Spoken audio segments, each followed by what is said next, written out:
this time, can't turn back now. We know that there's no room for doubt. No, we can't turn back now. I see danger in your eyes. They know we'll burn down the night. Only just like the sunrise. You know that we're gonna light it up tonight. We're gonna light it up tonight.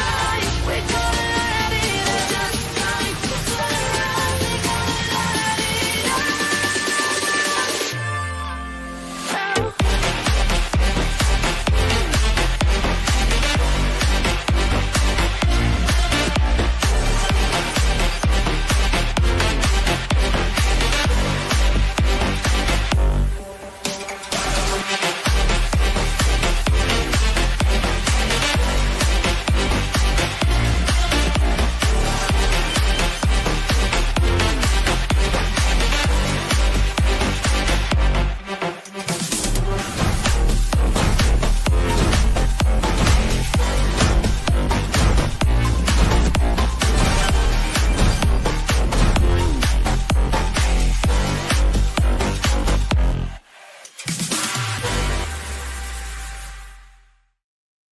Hello, hello. After a long vacation, I think it's been about 3 weeks since we were live, coming to you live from Virginia and taking your questions live, answering all your HVAC questions. So if you have any questions that if you stump me, that's not hard to do. So sometimes we are joined by other pros in the chat. So feel free to drop any questions in there. Hello to Gary. If you are joining us tonight, just like Gary said hello, please drop a hello and where you're located, and we appreciate having you. Got a couple of stories I want to share with you guys tonight, but before I jump into all of that, let me just go through my normal housekeeping matters, and that is, if you are catching this stream, feel free to if you get any value out of this, to hit that like button, hit that subscribe button. If you happen to catch this on a podcast on one of the major platforms, please leave us a review. That does help with the growth of the show. That said, I want to start out tonight's show by saying thank you. Thank you to all of you that are watching this. If you happen to catch this, we hit 150,000 subscribers this week. And for that, I am truly grateful. When I first started doing this YouTube channel, it was more of a hobby. It was also something that I used to promote our heating and air business here in Virginia. It was something that I thought that there's enough people in our industry that make us all look bad, that maybe I could do a few things to make the industry look good. And hopefully you have felt that. Hopefully you've noticed that's always been the goal here. And I just want to say, thank you. Thank you for all of your support. Those of you that have hit that subscribe button and continue to watch our content. I'm always open to suggestions. So if you do have anything specific you want us to cover, feel free to, do that. Hello to Steve from Dayton, Ohio, Austin from Stafford, Virginia. So right here in Virginia. And of course, Brian, who has joined us before out of Central California. So good to see all of you folks. And thank you for joining us. Colton says, hey there, I work for Johnstone Supply. Horrible company, by the way. That's actually, I work for Johnstone as well. I help do some of their training here in Virginia. My purchasing department said we don't have any mobile home matchup for a Bosch heat pump. Do you know anything about how I could match a Bosch heat pump? Well, even if it's not an HRI match, if you're doing one of the 1.0 models, and forgive me on the verbiage, that's what we used to call it when the Bosch first came out. As long as it's got a TXV on the coil and the capacity matches and the refrigerant matches, right? Because there's so many freaking refrigerants now. But as long as all of that matches, you could do, we did an Aspen coil on a few of them. We did a Mortex coil on a few of them, but my favorite, if the dimensions would allow, and it's only because we never had any problems. And that was when we would do an ADP coil. So I think, I can't, all the Johnstones offer something different. So depending on those brands, you may not offer all of those brands, but I think just about all of them offer the Aspen coils. So check those out if you haven't. He mentioned something about aluminum coils are needed. All the Bosch cares about is that temperature coming back, that saturation temperature. It will ramp up and down. If the temperature coming back is high, it will ramp up. If it's low, it'll ramp down. And that's really all it cares about. It's looking at that pressure coming back from the evaporator coil, and that's what makes it ramp up and down. It's got a transducer in there that measures that and then will operate accordingly. So now if you're looking for something that is definitely an AHRI match, then you're going to have to do some hunting. You're going to have to go on AHRI's directory, and I'm not saying they don't exist. I was just always upfront with my customers. Hey, this is mismatched equipment. It's going to work. I've done it before. I'm confident in that, and I will warranty it. But you know, I can't guarantee it's going to be an HRI match or something like that.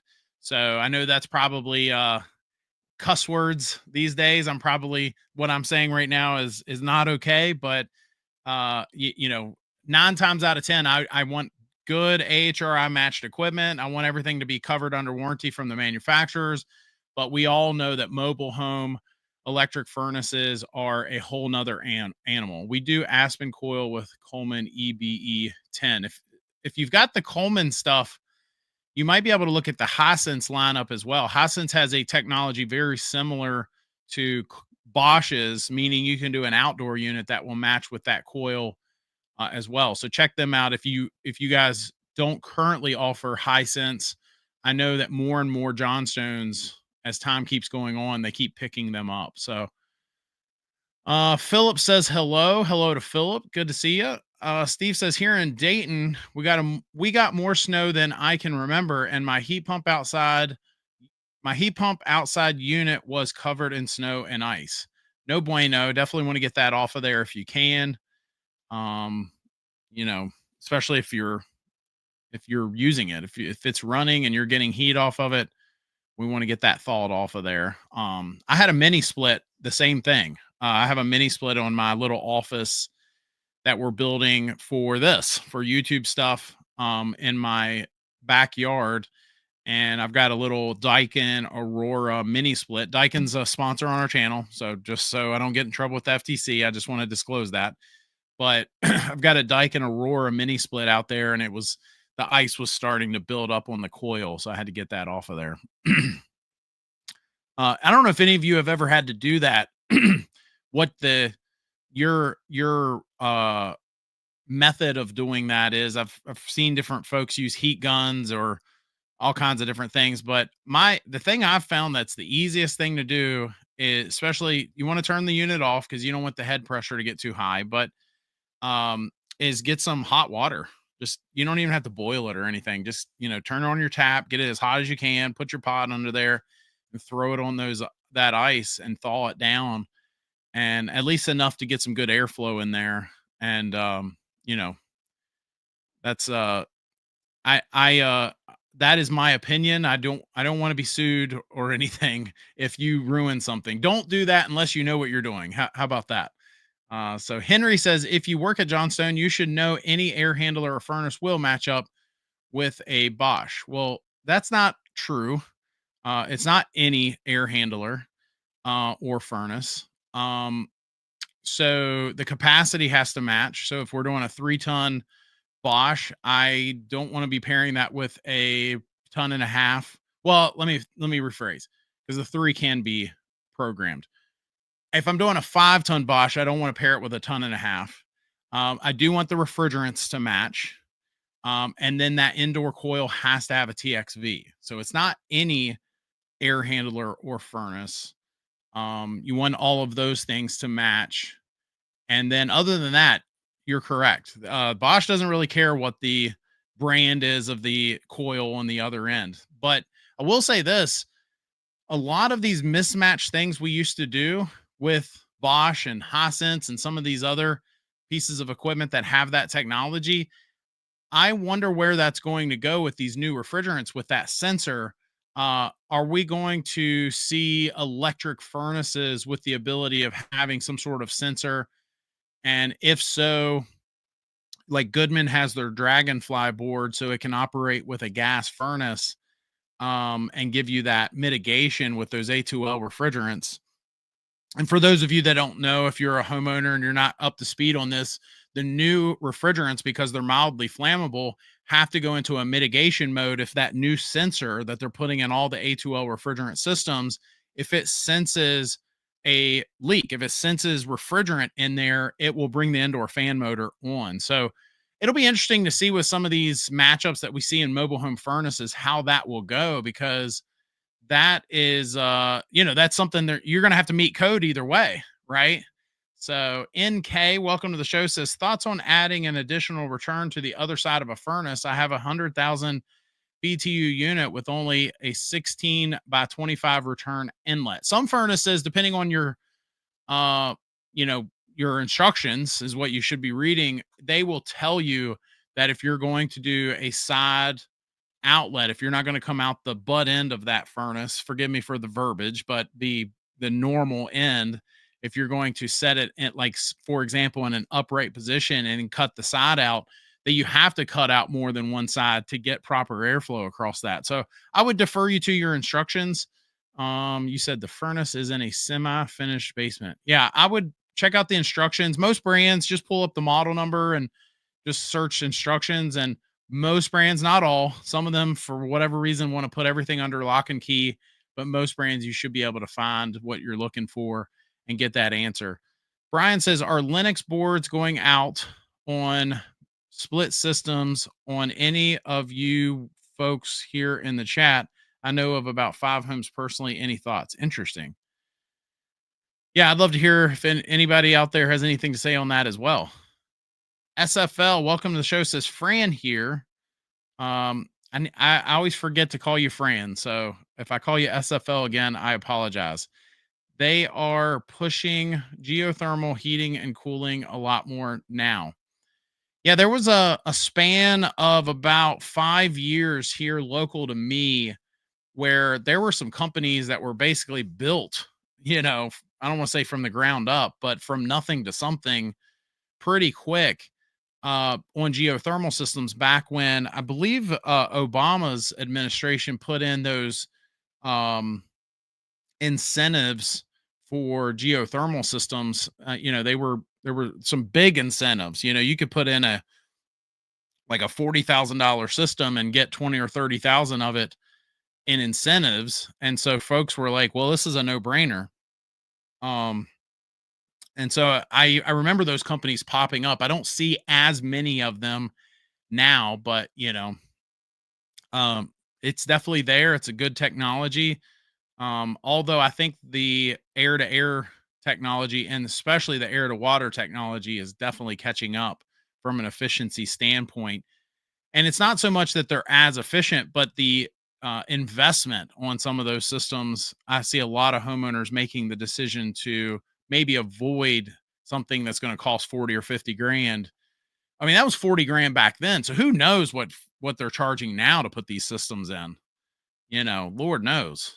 If any of you have gotten a quote on a full install on a geothermal system lately, I'd love to hear that, because I have not. I haven't helped anybody on our website anytime recently, especially with the way everything has just jumped in price in the last 3 to 4 years. And I'd be curious to hear what some of these companies are charging, because if they were charging 40,000 10, 15 years ago to put a system in, put the loops in the ground and ductwork and everything, I can't imagine what they're charging now. I mean, I bet some of those systems, I bet there's companies out there probably charging close to $100,000. I mean, it's just crazy. Colton says, if a customer wants a heat pump split system in a mobile home application, what should I offer? We sell Aspen, Revolve, and Coleman electric furnaces. I think you just answered your question there. I would offer definitely a heat pump. I've told the story multiple times where I had a lady that she had another company come in and they were trying to get her. Hold on one second. I'm going to see. Let's see. Let's switch. Okay, there we go. It's taken up. My fat face is big enough, and the words at the bottom were really taking up a lot of real estate on the screen. So, but I had a lady that we ended up putting in an electric furnace. You have to do something high static if it's a mobile home setup, because the ductwork, it's not set up to just put any old air handler in there. So, you go and put an electric furnace, something made for high static and downflow, obviously, in most cases. And just putting in a heat pump. So we had customers that would do like a Goodman or even we never did Coleman, but a Coleman, so maybe some budget friendly option that can pair with that coil. And, you got your furnace there, and just switching to heat pump alone, where they're not burning heat strips, set it up like a normal heat pump system, and customers were saving a ton of money. And when I say a ton, I mean hundreds of dollars per month in the winter time. When they were going straight electric heat strips, 15 kW heat kit in that electric furnace, and then they just go to just a simple single stage cheap heat pump on mild days, if nothing else, they were saving lots of money on that front. But then we started doing those Bosches when they came out with that non-communicating inverter technology. And I remember a lady hugging me. Her electric bill went from over $600 a month to just over $100 a month. We were saving her almost $500 per month on her electric bill. And I remember my price was a little higher than the other guy. And she made it back within, I think it was 3 months. She was going to do a cheap, heat pump with air handler. And I explained to her that air handlers are not meant for high static and blah, blah, blah. Talked her in, I would always tell folks, look, I'm giving you good advice here. Even if you don't hire me, take my advice. You know what I mean? Like, please don't put a air handler in here that's not meant for high static, especially a variable speed, constant CFM motor that is just going, it's going to sound like a wind turbine trying to push through those small ducts. It's not meant for that. And it's not going to, it's just going to power through that high static application. So anyway, I'm rambling at this point on that front, but yeah, the chat is hopping tonight. And thank you guys again. I do have a quick announcement that I will be announcing in about 10 minutes. So stick around for a big announcement for next week's show. I think some of you that like some free stuff might love to hear that. And so we'll announce that in about 10 minutes or so, what we've got coming up for you guys. Philip says, if you want, I can provide an update feedback on the Daikin Atmosphere R32 with the Daikin 1 Touch. Well, sure, pal. I'd love to hear that. I know a lot of folks, or I've heard of a lot of folks doing the Daikin 1s with mini splits, but I have not personally heard a lot of feedback about it. So I'd love to hear about that. Randy says, have you ever heard of air temp condensers being paired with Miller electric furnaces, or is it that a mismatch system? Because that's how my neighbors is set up. So those are both Nordyne or Nortec or whatever they're called now, products.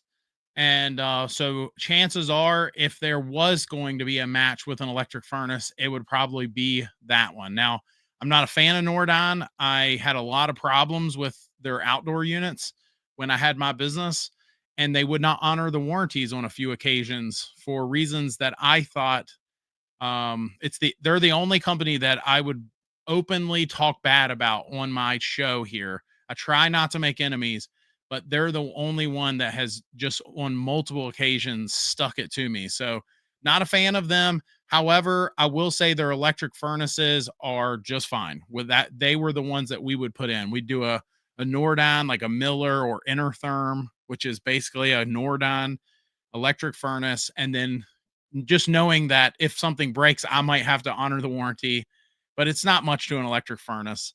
And then we would do an ADP or Aspen coil, sometimes maybe Mortex, depending on the dimensions. And then we would do a Bosch or a Goodman outdoor unit. So again, very mismatched, very Frankenstein system. But I'd done it so many times that I was like, I know it's going to work great if installed properly, and I'm willing to honor the warranty here, even if it's not necessarily an AHRI match. Randy says it did have a Goodman condenser previously. HL says smaller outfits or go with a manufacturer listed installer. Ooh, that's a good question. My answer has always been clear on this because a lot of folks have different opinions as far as whether it's better or not to go with a large company, small company. I I don't know that there's no way I can say to you, go with a mom and pop business, they're going to treat you great, right? Or go with a large company because they have more employees and they can get to you on a hot summer day on a Saturday easier because they have more employees, right? It's hard for me to say that because I can't guarantee any of that. What I always tell folks is get multiple quotes, get multiple estimates on any projects that you're doing, and then go with whoever gives you the warm fuzzies. And if you haven't gotten the warm fuzzies from someone yet, maybe get a few more quotes. When I help folks on our website, newhvacguide.com, where we will actually chat with folks and help them through the process, that's a lot of times what we're doing. We'll get to talking and they'll tell me what they thought of each company, and ultimately I'll say, I think it's time for you to get some more quotes based on what you're telling me. So that's kind of what my answer would be there. Kevin says, should I be checking the gas pressure on my furnace installs because I don't have a manometer? Please do, Kevin. You're going to extend the life of that system. Because if your pressures are too high, that obviously is a problem. You could be cracking that heat exchanger. I've even seen systems where the gas pressure was so high that it blew a hole through the heat exchanger. So that's not good. And then if your pressures are too low, obviously you're not meeting capacity, but you're also possibly sooting up that heat exchanger and clogging it. So definitely make sure you're getting all that dialed in right. Get a manometer. You can get one pretty inexpensive.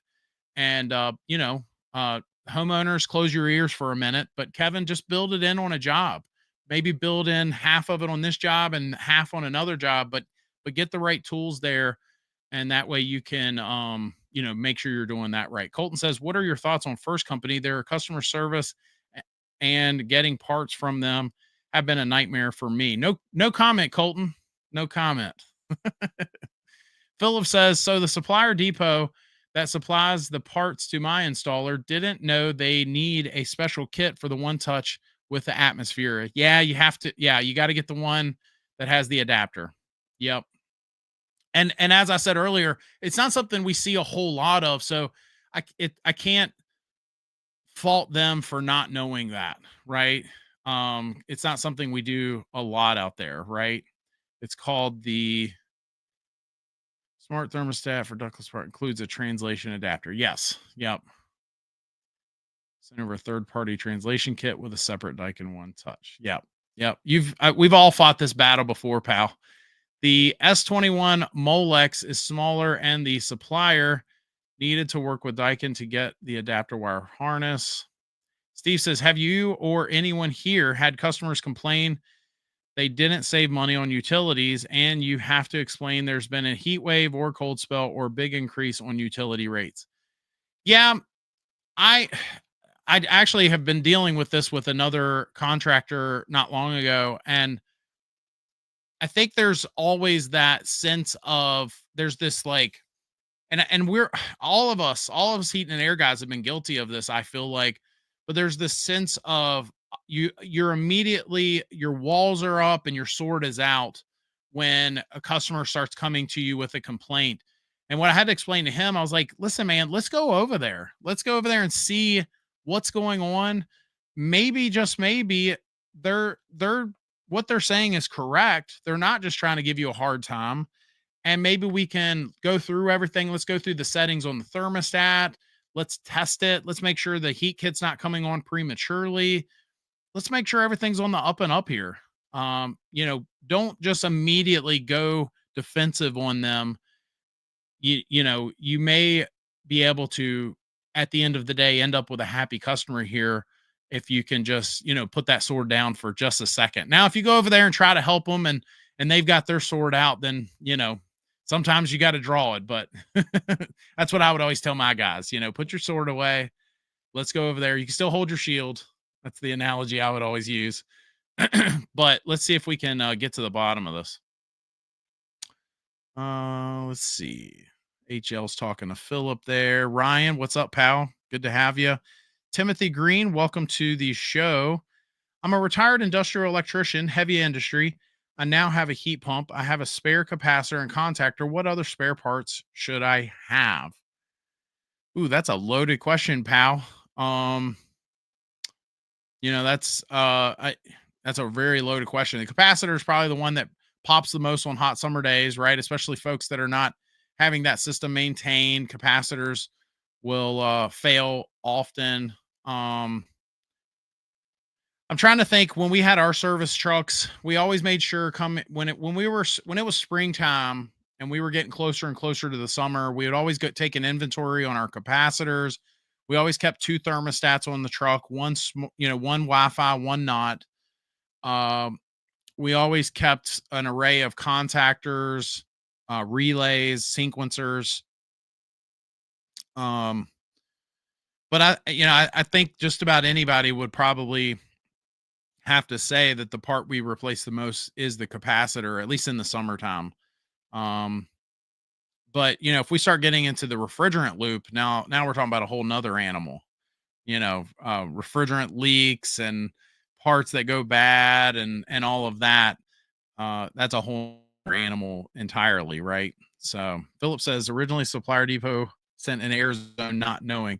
Yeah, I've seen those. So those are sometimes used in some of the controls with those thermostats. So, but just make sure they sent the right one in your application. So, do you know of any news from Daikin on their cold climate heat pump line? I do, and I can't talk about it. So, but some cool things are coming. I think I'm allowed to say that. Cool, pun intended. There's some stuff coming. I think they've already announced some of their stuff, but I don't want to overstep. But check with your local Daikin dealer on that. I just don't want to say something that would get me in trouble.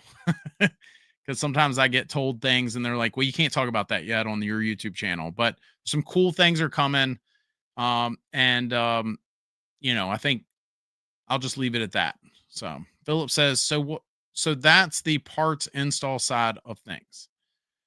What's the difference between the two new Daikin Fit 19 SEER 2 heat pumps, DH7VS and DH6VS? So they have announced at least the 19 SEER 2.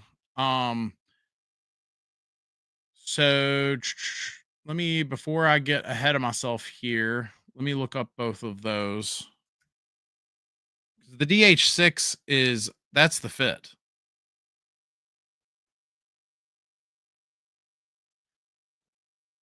The DH7,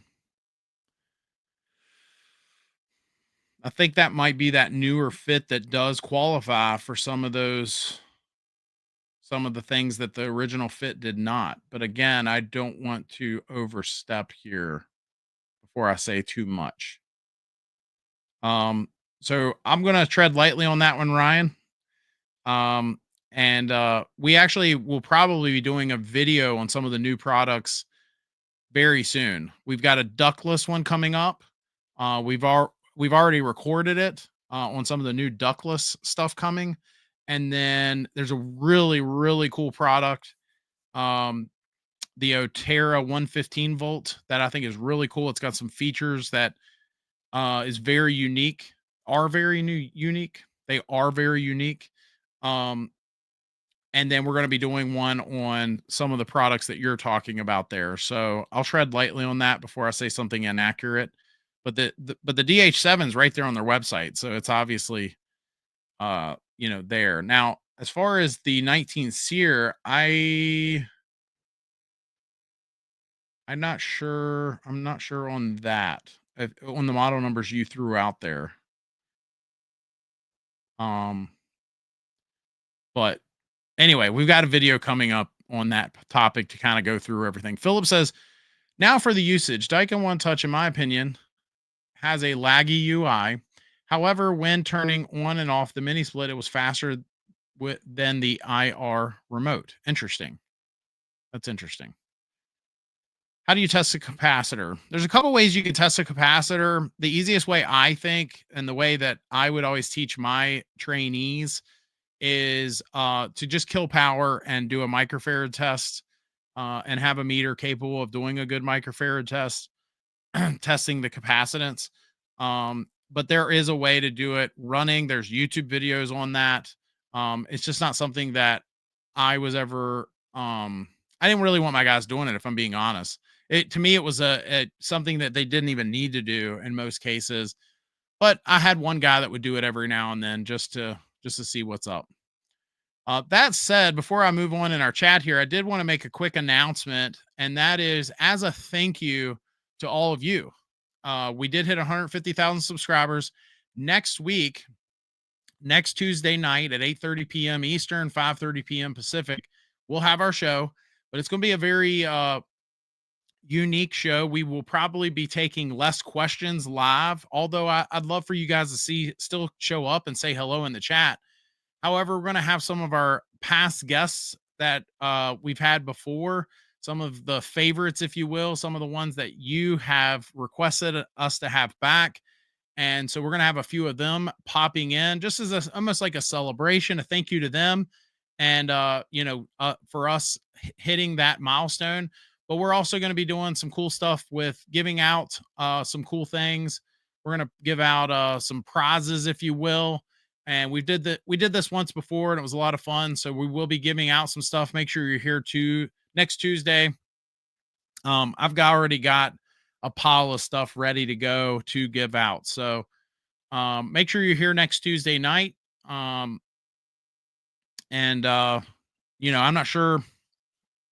not sure how exactly we're going to do all of it yet, but just as a thank you to you guys, just as a genuine appreciation.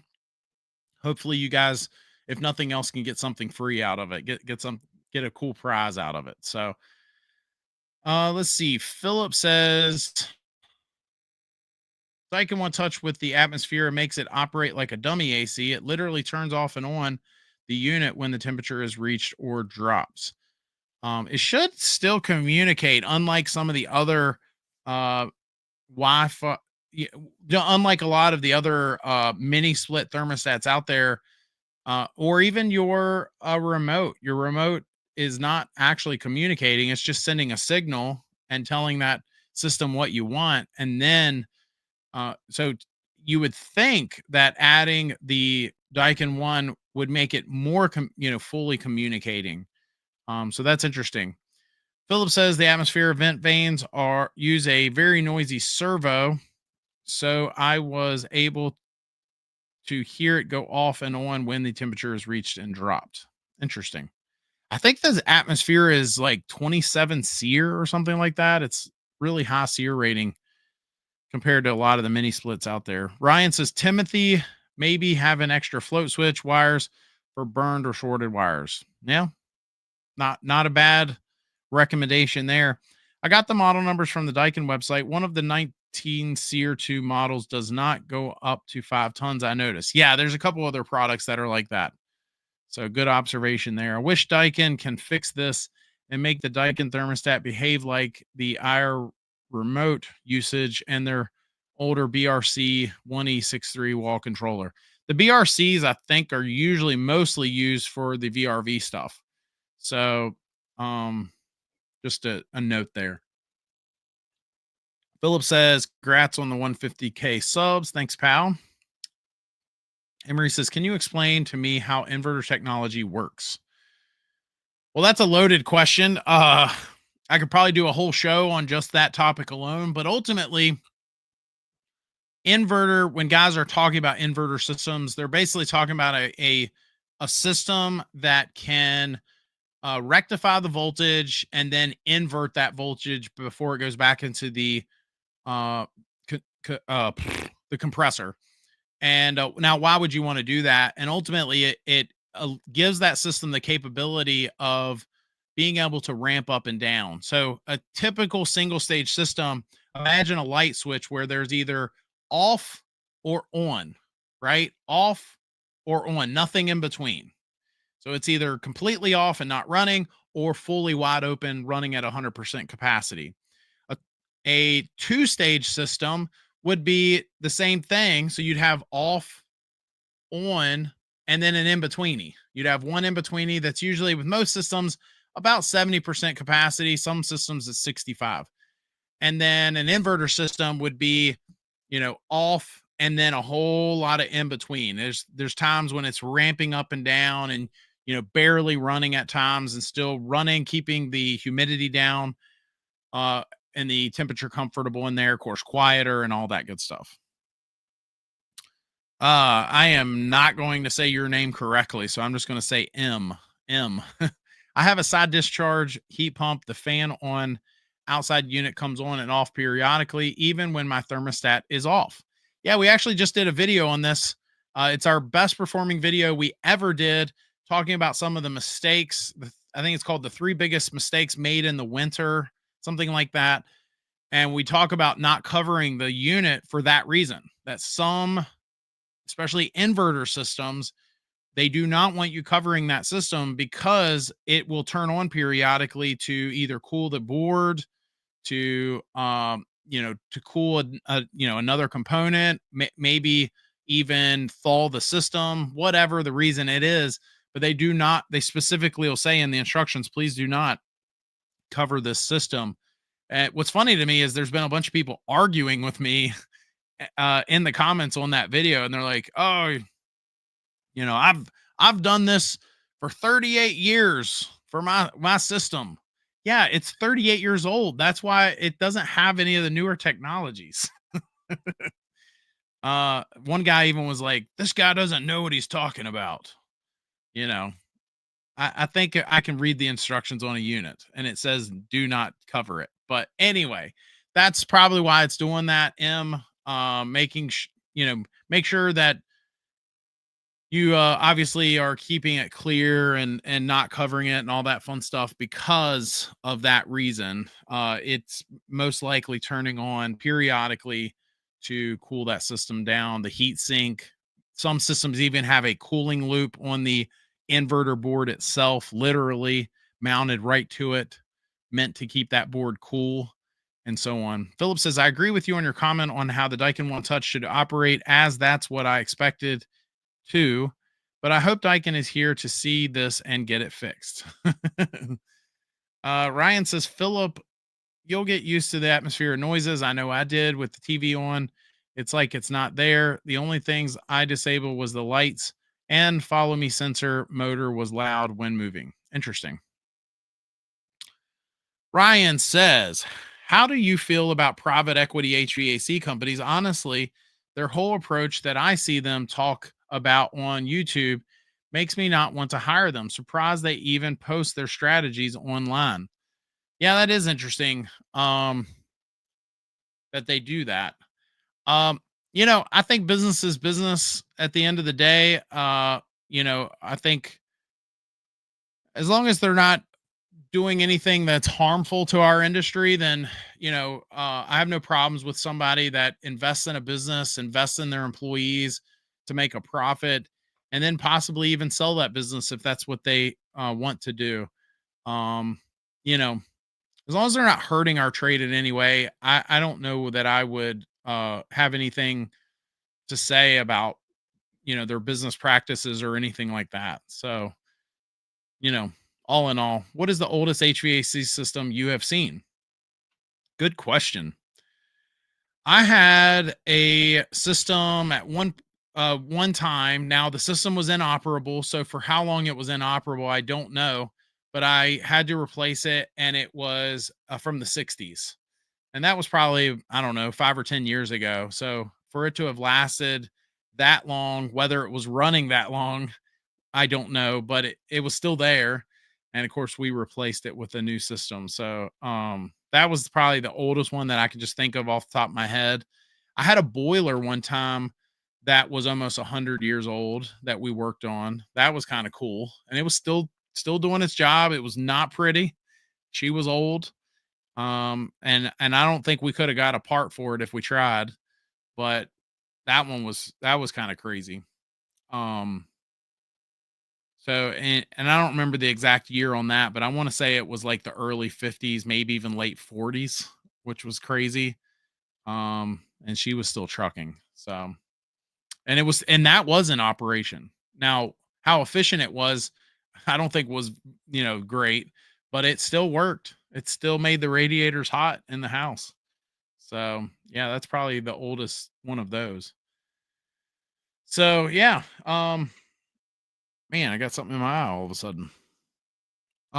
Yeah, we've had a few videos do well over the last couple weeks.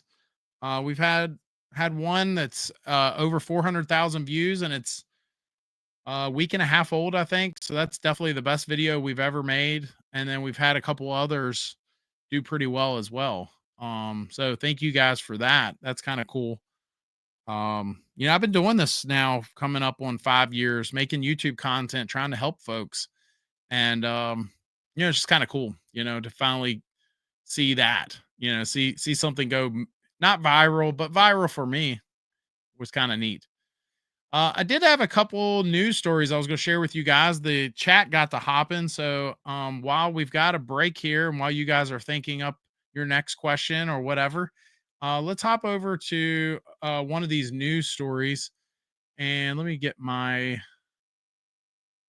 fat face off of here. So let's see. Did it not move over? It sure didn't. It did not move over. I'm still seeing the chat on the screen. Come on now.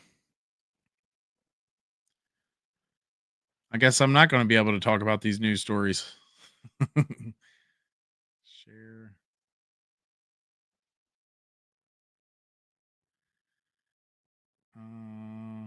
Let's see. Is it going to do it now? There we go. Okay, so this is a story that says tips to keep your HVAC unit safe during ice and snow. And one of you guys were just talking about this a moment ago.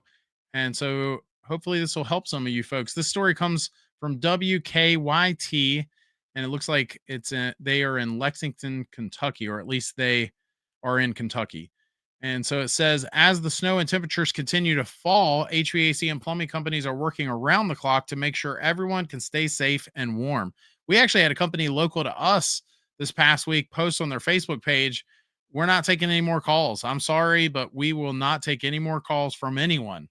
We are overwhelmed right now. So I thought that was pretty interesting. But it says Fayette Heating and Air says they've received hundreds of calls over the last few days and expect that number to increase throughout the rest of the week. Quote, we're trying to make sure we keep our workforce safe at the same time of trying to take care of our clients' needs, said Kevin Pearl of H2O, Maestro Plumbing and Fayette Heating and Air. Pearl says they have about 120 employees. Whoa, that's a big company who are in the field responding to calls. He says they've come in one after another, but they were already prepared for this. Quote, it's just tricky with the road conditions and more impending weather coming. So far, Pearl says most of their calls have been for busted HVAC systems and generator installations. Quote, when the unit is running nonstop trying to keep up, it's eventually going to wear itself out. Pearl says it's important people know how their home is heated. If your home runs primarily on gas, you don't have to worry as much about the cold impacting your heat. However, if it's run primarily on electric, there is something you should check. Quote, you've got a heat pump that the outdoor unit has to run. So you have to be careful with the snow and ice piling up on it because that restricts it from being able to work properly. Or if you notice that it's icing up when it doesn't have snow and ice on it, that's also a telltale sign that you've got a problem, said Pearl. How long is this article? Okay, we're almost done. Sorry, guys. Pearl says people should also take the time to change their unit's air filters, clear any vents or ducts, and check that their windows and doors are sealed. As for pipes, Pearl says he expects more people to have issues as the week goes on. He says do not use a torch or space heater to thaw them. If it's an emergency, give them a call. Don't use a space heater. Interesting. I can understand why he said torch, but yeah, that's interesting. We see them when the temps get in the 20s, but definitely below 20 for extended periods of time, especially with wind chill. The wind just really pushes the cold air into places it normally wouldn't get to. So yeah. I remember having a working at a company that we had a customer that would put these lights. They were like these, they didn't create a lot of heat, but they were meant for that. You would put them in the crawl space and it would have this light bulb that would warm things up enough to where the pipes wouldn't freeze in the crawl space. So I always thought that was kind of interesting. Philip pointed out the video we were talking about there. Um, let's see. Ryan says, yeah, I'm not against companies making money. They can set their prices and people can accept it or not. It's the way they try to get people to replace systems rather than repair them, repair even with small breaks. Yeah, that's not cool. And that's the folks that do hurt our business, right? And especially these guys that get paid on commission. I think that's probably hurt our trade more than anything else. And no offense, if you're a company out there that you do pay your guys based on commission or you get paid on commission, I'm not saying they're all bad, but a lot of them are. If they get paid on commission, they're only worried about what they sell. I remember a company near us that was creating a whole lot of problems for themselves because the salesman, it's his job to sell. His job is not to walk away from a job if it looks like it's going to be a problem, or if that customer seems like they're going to be a problem. You know, I hate to say that, but that's sometimes the case. You meet somebody and you're like, this isn't a fit. We're not vibing. You're already fighting me. And I want happy customers. When they hire me, I want them to be happy that they hired me. Right. And I'm not feeling that love right now. And so maybe this isn't a fit. But when you got a company where the salesman gets paid to sell and that's how he gets paid, or he or she, then they have no motivation to walk away from something that could potentially be a hair pulling out experience, right? Buyer beware, and homeowners have to educate themselves. Yeah, if you sniff that out, I think getting a second opinion is always a good thing, good or bad.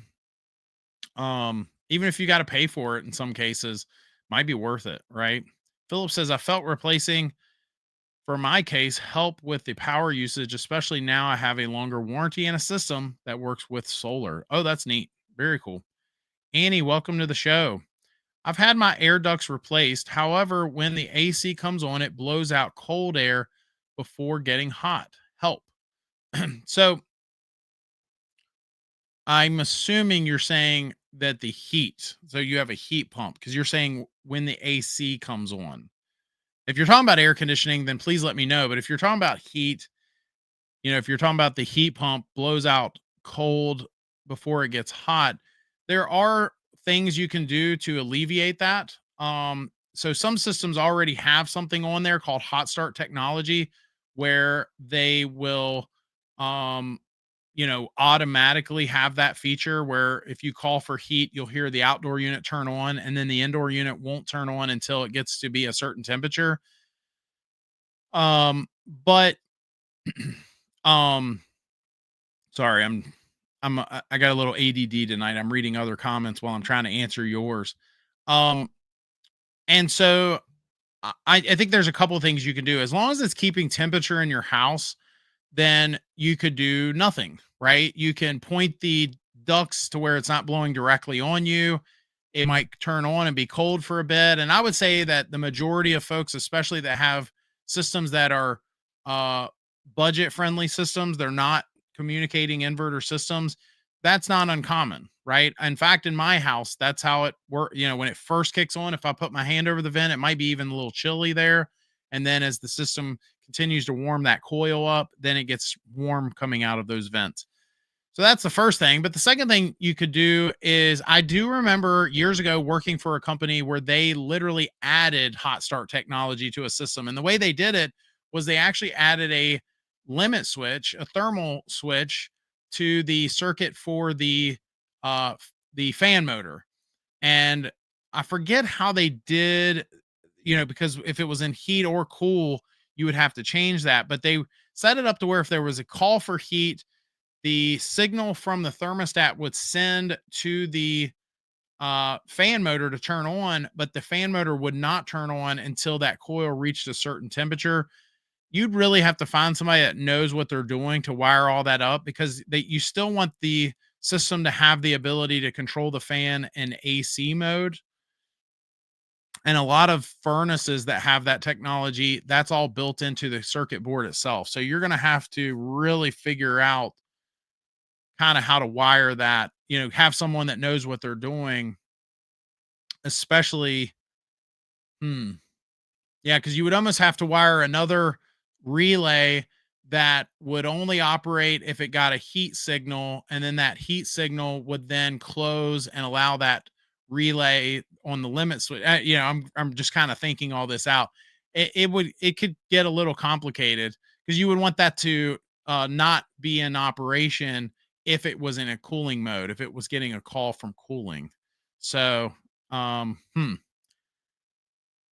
that's I'd be interested if somebody did come up with a way of easily wiring that up and being able to operate that. I would love to see that. But most systems, it's in the if it has that hot start technology, it's in the programming of the control board itself. So there are mini splits, inverter systems, and even furnaces where a lot of gas furnaces, it will you'll set up the thermostat and you'll tell the thermostat that the furnace controls the fan motor in heat mode. So when it calls for heat. Steve says, I bought a portable Medea heat pump, 12 to 14,000 BTUs. It's like having an extra ton and take some work off my regular heat pump. Only costs $300. Interesting. Well, especially if it's efficient, I had an apartment years ago that we were just scraping by, and we used a space heater to warm our little part of the I think we warmed the kitchen up just enough to keep the pipes from bursting and freezing. But we back then I had no money, 20 years ago. I was barely getting by. We were living in a 3-bedroom apartment. I had 2 roommates, and it was an interesting time in my life for sure. Let's see. Philip says, I'm not the only one in this case. Larry says, good evening. Hey, Larry, good to see you. Larry's been on our show. Josh, after years of being uncomfortable, I finally have even temperature throughout my house thanks to Cortland from HVAC Technology. Nice.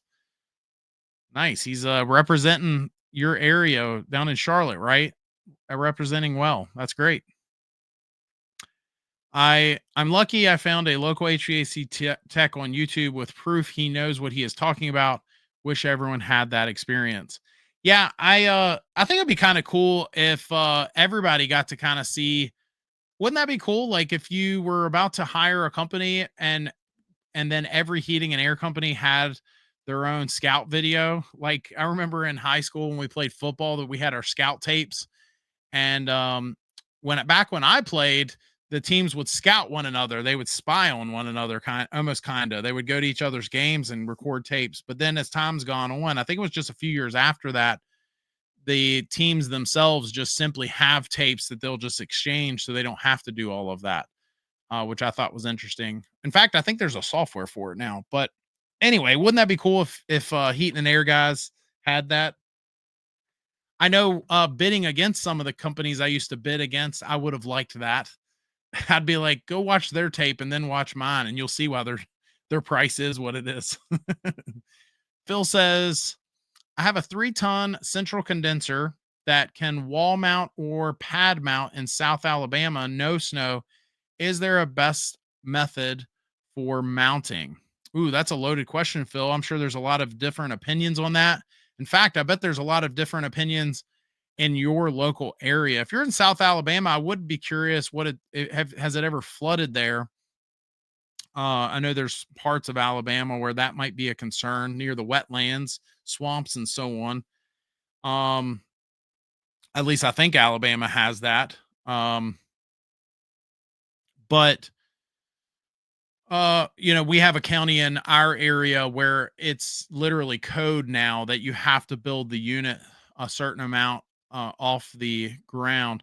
I will say this: if you do a wall mount, make sure that you no flooding. Okay. Make sure that you are doing it in a way to reduce vibration on the house. I have seen that before. If I do a wall mount, I want to be on bricks or concrete. I have hit base plates before. At least I think that's the verbiage, but that plate, that board at the very bottom of a wall. But if I go mounting it further up the wall, we want it to be in a location not near where someone's sleeping because it can vibrate the walls. That is a possibility. It's interesting how many of the large companies in my area on their Google page and their websites have stock images and not their actual work of installs and repairs. I love that you said that. There's this guy. I'm going to do it again. I've done this before with a couple of my friends. There's this guy that I think he's the most famous guy in HVAC. There's actually two guys. Here's one of them. This guy right here. So if all I did was Google HVAC, and then here's the other guy with his hard hat on. Both of them, I think, have hard hats on. Those two guys, I don't know who they are. These pictures are probably 10 years old or more, and they're the most famous guys in the heating and air industry because they are on so many different websites. That guy's probably on 1,000 different websites for heating and air, and he probably knows nothing about heating and air. He's probably just some guy that they took a picture of, for a stock image photo. This guy too, and they've probably never fixed an air conditioner. They might even be models or some sort of somebody that does that sort of thing. And those two guys are the most famous guys in our industry because they're on so many different websites. This guy too, this fella here. In fact, I think there's multiple websites where this guy with the yellow hard hat and this guy are doing work together. In fact, let me click it, see if it comes up.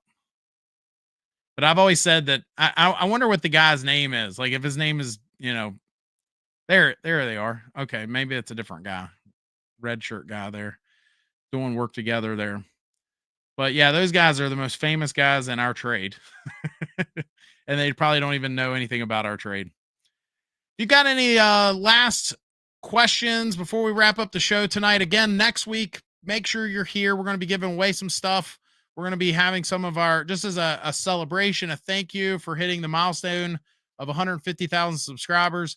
We're going to be having some guests on, some of our previous guests, and just as to say hello to everybody and as a thank you to them.